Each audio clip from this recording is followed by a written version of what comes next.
travel together to Santa Marta, Colombia, South America. And first I wanted to share with you, say yes to opportunities. Plans are merely suggestions, and we don't always need to follow our instincts. Some of the best travel memories I have ever experienced came from those moments when someone said, "Hey Kristen, do you wanna?" And I said, "Yeah."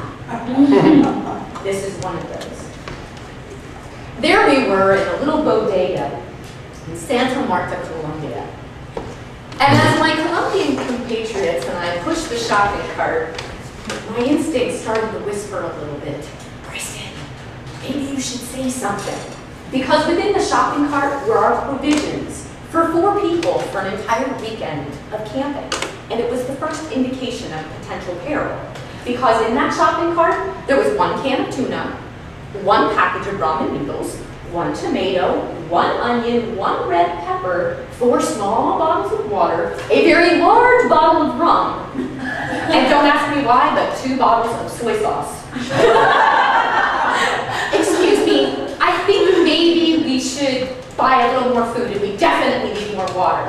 And the 3 of them looked at me, shook their heads, and said, "Gringa, you worry too much. It's gonna be fine." So I told my instincts to hush up. We left the bodega, got onto a bus, and made our way out to Park Tayrona, a gorgeous national park right on the seaside. We hiked in to find the campground, 7 miles. I thought it was fantastic. Soon Raphael was swatting bugs away and complaining about the sweat. We kept on walking. We passed the first official campsite, the second official campsite. As we were passing the 3rd official campsite, my instinct started tapping me on the shoulder again. "You should probably say something. Tell them to camp here. Carlos, I think we should camp here at this official campsite. It's perfect. There's bathrooms right there, and look at these hammocks. Won't those be wonderful for sleeping at night?" And he just shook his head and said, "Gringa, you worry too much. I know of a secret spot right by the sea. Follow me." And that's when he unsheathed his machete. My eyes widened, and I said, "Well, what's that for?" "We've got to bushwhack our way through the underbrush. Come on." Okay, so there's Carlos leading the way, bushwhacking through the underbrush, and we're sort of crawling through. And we arrive at the secret spot. A very recently, not quite abandoned, fisherman's campsite. And of course, once again, my instincts are tapping me on the shoulder. "Carlos, do you think this is really a good idea? What if they come back?" And of course, the 3 of them said, "Gringa, you worry too much." So I just hushed up and said, "All right, you know best. You're the expert camper." And that's when my Girl Scout, my inner Girl Scout, she came out in full force, ready to be taskmaster. "All right, Mary, Raphael, you pitch the tents. I'm going to make the fire." Carlos had already grabbed his spear gun. Looking very Rambo-esque in his tiny little Speedo, he sauntered down the sand into the surf and he said, "I'll be back. I'm going to catch our dinner." He looked very macho, I must say. He dove into the surf, and Mary and Raphael worked on the tents, and it became apparent quite quickly that they were not the intrepid campers that they liked to appear to be. The camp kind of listed to one side, it was precariously perched, but I didn't say anything. Now, of course, I hadn't won that Girl Scout merit badge for nothing. I set about gathering palm fronds and tinder and putting everything in a beautiful little teepee shape, just like I learned.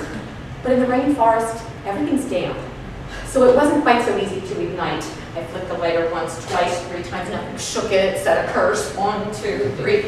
20 minutes later, I finally had a small fire going, and I was so proud of myself. "Look, you guys, I made a fire! I made fire!" Raphael came over to check it out. "Christine, I don't know. It looks pretty small. We need to make it bigger." He took a huge log, put it right on the center of the fire, extinguishing it completely. I was not happy. Mary said, "Christine, don't worry, I'll help you." She grasped the lighter out of my hand, flicked it once, twice, 3 times, the lighter broke in half. "Mary, what are we going to do?" She said, "Oh, Christine, don't worry. There's another campfire right up the beach." I'll go use my feminine charm. We had no other lighter, so she had to do something. So Mary, she sauntered up the beach, sort of sashaying, and we heard kind of giggling, and we heard a little laughter. She came skipping down the beach. Ew, what? She handed me the lighter. So a couple more flicks and a little bit of patience. 20 minutes later, the fire was going once again. And that's when Carlos emerged from the surf, a scowl on his face and a 3-inch snapper fish dangling from his right hand. Dinner for 4. The clouds overhead were thickening and the sky was growing ever darker by the minute. Raphael and Mary at this point had taken the time to dice up the tomato, the onion, and the red pepper, and they'd thrown the can of tuna into the soup pot. Carlos dropped in a little snapper. And then they dumped in 2 bottles of soy sauce. I guess Colombians really do love soy sauce. And at this point, the fire, I thought, was going quite well. Carlos came over to take a look before we put the soup pot on. Oh, Christy, no, the fire, it needs to be bigger. Let me help you. And he took a huge log, put it right on the center, extinguishing the fire a second time. I glared at him. He said, let me help you. And that's when he handed me his snorkel mask. I said, what the hell is this for? He said, put it on, you'll see. So I put on his snorkel mask, and he reached into his backpack and put on one himself. And then he handed me the lid of the pot, and he picked up a piece of cardboard. I said, come here. And he stood there. Come on. So then I'm on the other side. And smoke was billowing out all around us, and I can tell you I was really grateful for the snorkel mask at that moment. And eventually, about 15 minutes later, the fire ignited once again. We put the soup pot on top, and just then the sky completely opened up. We all gathered around the soup pot, shielding it so that it wouldn't become completely waterlogged until the fire would go out yet another time. We waited just enough time until we were pretty sure none of us would come down with salmonella poisoning. And then we dipped cups in, drank the soup down as fast as we could. The sky completely, downpour isn't even the right word. It was cats and dogs and monkeys and frogs. I don't know, but it was a downpour like I'd never seen. We quickly crawled into the tents, Mary and Raphael in one, and Carlos and I in the other. Carlos and I are just kind of chatting, and we hear, oh wow, it's raining inside our tent. And then about a minute later we hear, there's a river running through our tent. And then we hear the sound of a zipper, footsteps, and a knock on our tent.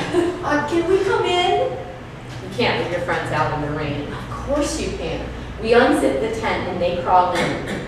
4 of us in a less than 2-person tent.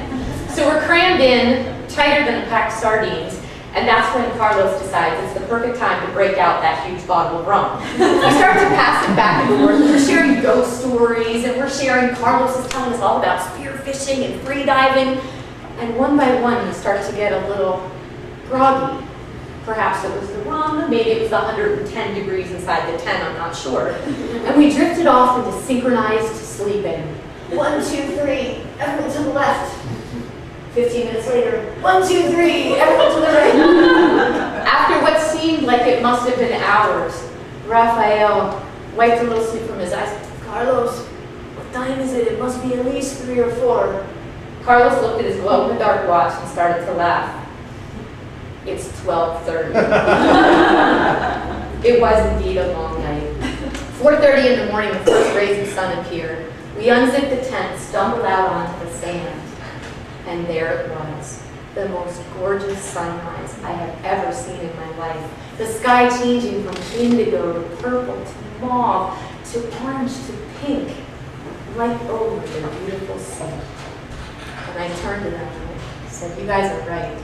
This gringa, she needs to worry a little less and enjoy